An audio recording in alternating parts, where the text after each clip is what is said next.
Be honest with yourself. If you had to choose between a comforting lie and a painful fact, which one would you take? Most people choose the thing that feels safe rather than the thing that's right.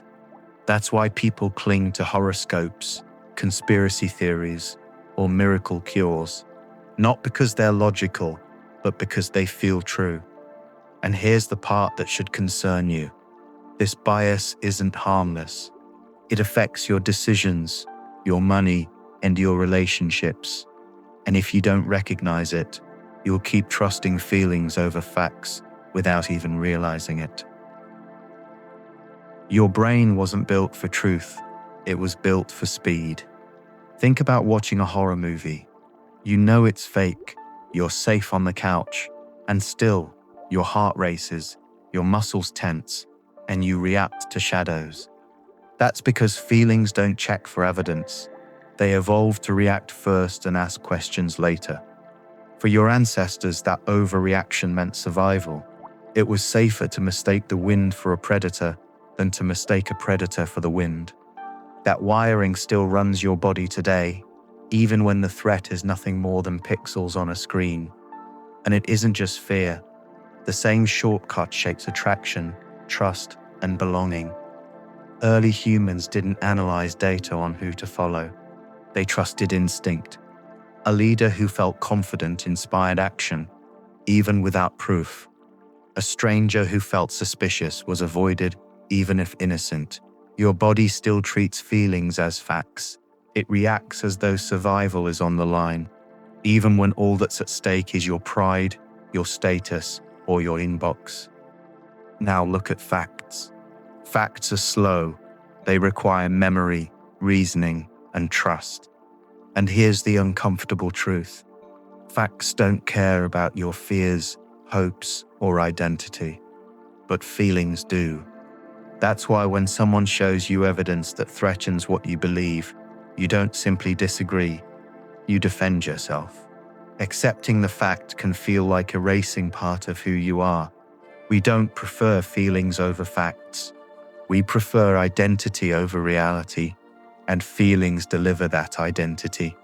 People don't reject facts because the facts are wrong. They reject them because the facts feel like a personal attack. It's not logic that's under threat, it's the self. This isn't new.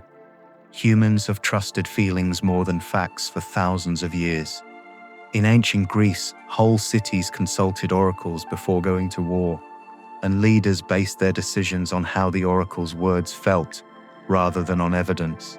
In Rome, augurs read the flight of birds to decide policy. In China, diviners cast bones and interpreted the cracks as messages from the unseen. None of these methods offered facts, but they created emotional certainty, and that feeling was enough to guide entire civilizations. Even when evidence contradicted the ritual, people still trusted the emotional explanation. If the crops failed, they believed the gods were angry.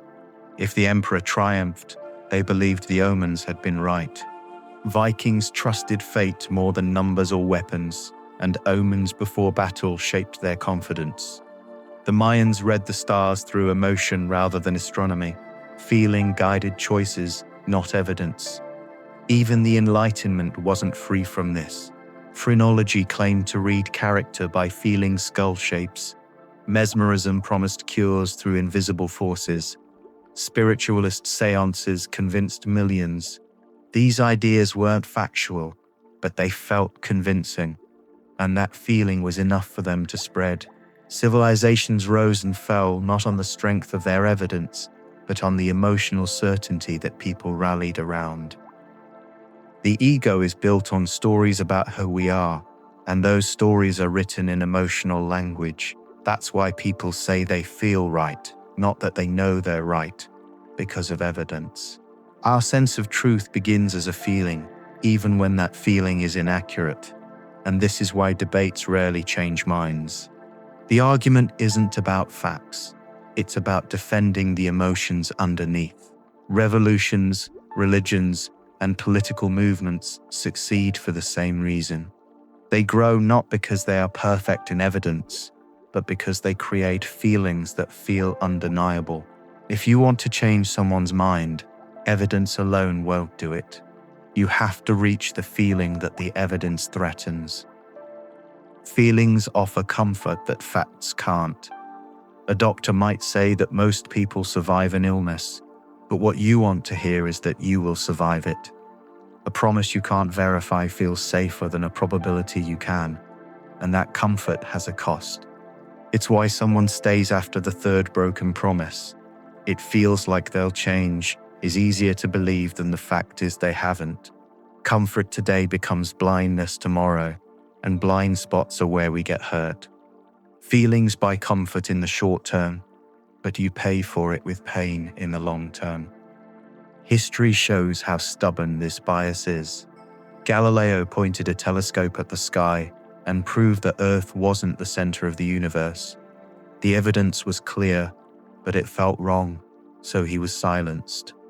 Darwin laid out evolution with detailed evidence, but it felt like an attack on identity, purpose, and God. So people rejected it, and many still do. Even germ theory faced resistance. The idea of washing hands felt insulting to doctors, as if it implied they were unclean. Feelings won over facts, and people died because of it. History isn't a story of truth advancing smoothly. It's a story of truth waiting for feelings to catch up. In the modern world, this ancient wiring misfires constantly. You feel judged when no one is thinking about you. You feel unsafe, scrolling through disasters that never reach your life. You feel like failure is fatal when, in reality, it's just embarrassment. And every system around you understands this. Advertising, politics, religion, and media don't sell facts, they sell feelings. If a message makes you feel certain, it never needs to make you correct. Psychologists estimate that most decisions are made emotionally and justified logically afterward. We don't think first and then feel. We feel first and then bend the facts to match. That's why the world is full of confident people who are completely wrong. And it's why doubt, uncomfortable as it is, might be the only thing that keeps you free. Confidence isn't a sign of truth. It's often the loudest mask that feelings wear. Here's the trap. Trusting feelings over facts isn't just weakness.